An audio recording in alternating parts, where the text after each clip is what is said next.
যেদিন আল্লাহর নবী দুনিয়া থেকে বিদায় নিচ্ছে, সেদিন জিবরাইল আইসা বলছে, ইয়া রাসূলুল্লাহ, মালাকুল মউত দরজায়, আপনি বললে আসবে, আপনার রুহু কবজ করবে।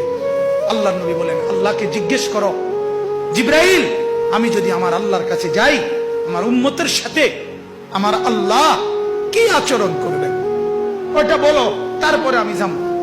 জিবরাইল গেলেন, আল্লাহর নবীকে আয়েশা শুনাইলেন, ও নবী, আল্লাহ তাআলা জানাইছেন আপনার অবর্তমানে আপনার উম্মত যখনই মাফ চাইবে, আল্লাহ তাআলা আযাব দিবে না, সাথে সাথে মাফ করে দিবে। আপনি যেমন মাফ চাইছেন তখন যেমন মাফ করছে, আপনার অবর্তমানে আপনার উম্মত নিজে নিজে মাফ চাইলেও আমি আল্লাহ মাফ করে দিই। এতদিন তো কে মাফ চাইছে? নবী নিজে মাফ চাইছে। এখন তো আপনি না থাকলেও আমি ওয়াদা দিলাম, আপনার উম্মত যদি নিজে নিজেও মাফ চায়, আমি মাফ করে দিই। নবী বললেন, তাহলে জিবরাইল, মালাকুল মউতকে বলো আমার জান কবজ করতে। তাহলে সারাটা জীবন তিনি ভাবলেন উম্মতের কথা। আজ যখন তিনি দুনিয়া থেকে বিদায় নিচ্ছেন, তখনও ভাবছেন কার কথা? নবীজি সাল্লাল্লাহু আলাইহি সাল্লাম যখন ইসরাফিল সিংহা ফু দিবে, দ্বিতীয় ফু, সবাইকে যখন হাসরের ময়দানে উঠানো হবে, তখন প্রথম উঠানো হবে আমাদের নবীকে। হাদিসে আছে, 4 ফেরেশতা জিবরাইল, মিকাইল, ইসরাফিল, আজরাইল আসবেন নবীজির রওজা মুবারকে। এসে সবার পক্ষ থেকে জিবরাইল ডাক দিবে, ইয়া রাসূলুল্লাহ, হাসরের ময়দানে যাওয়ার জন্য আপনি কবর থেকে ওঠেন। হাদিসে আছে, আল্লাহর নবী সাল্লাল্লাহু আলাইহি সাল্লাম কবর থেকে চোখ মেলবেন, আর উঠে দাঁড়াইতেই কপালের বালু মুছতে মুছতে তাকাইয়েই বলবেন, প্রথম কথা, জিবরাইল, তোমরা শুধু 4 জন ফেরেশতাই আসলা আমাকে নেওয়ার জন্য, আমার উম্মত আসে নাই।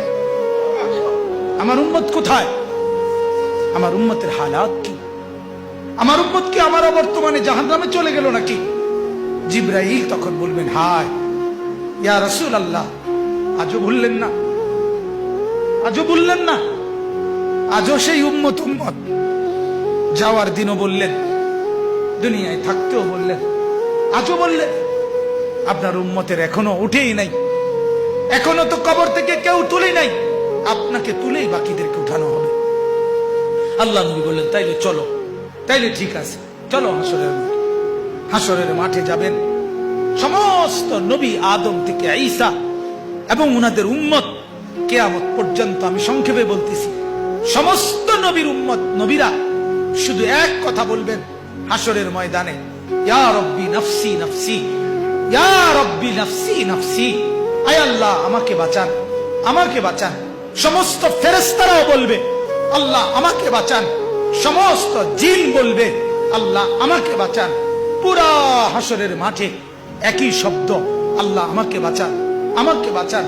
সবাই শুনবে, কে যেন একজন শুধু আছে, কোন এক জায়গা থেকে শোনা যাইতেছে, কে যেন একজন বলতেছে, ইয়া রব্বি উম্মতি উম্মতি, আয় আল্লাহ আমার উম্মতকে বাঁচান, আমার উম্মতকে।